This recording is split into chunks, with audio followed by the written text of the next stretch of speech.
we too will still be competing in the Riyadh Masters. Evil Geniuses versus Team Aster. And Seb, we heard from Tsunami, Evil Geniuses, a very chaotic team. BSJ mentioned it, they drag you down to their level. I'm going to give you the hard job here of trying to explain to us what is the overall game plan and strategy that EG brings to the table normally.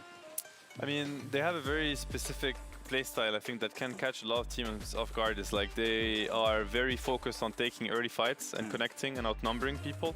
I think they don't really respect the script and the efficiency patterns, if you will, that other teams would, you know.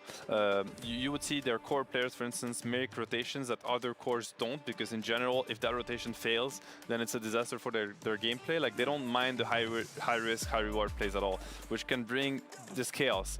But it doesn't come out of nowhere, you know. They do read the situation and they decide that it might be really good for them, and they're not afraid to take these risks. So I think that's really exciting to watch them, because games can break at phases where you really wouldn't expect anything to happen.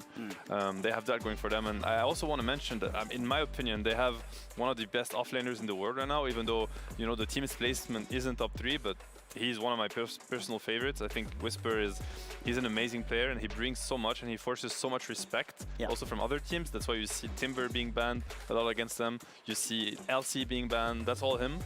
They now have Pakazs that also is a top tier carry player, and he can make a big difference in these games. So honestly, they have a lot of arguments to take down Aster tonight. Like, there are really great things about that team that we could see. Effie, you've mentioned before that you believe that in terms of their skill level on EG, that positions 1 through 3 in particular, they have arguably top 5 players, even top 3 players in the entire world. Wisper especially has a very good argument for top 1. Why doesn't it click though? Why are the results so inconsistent despite having this incredibly high skill level?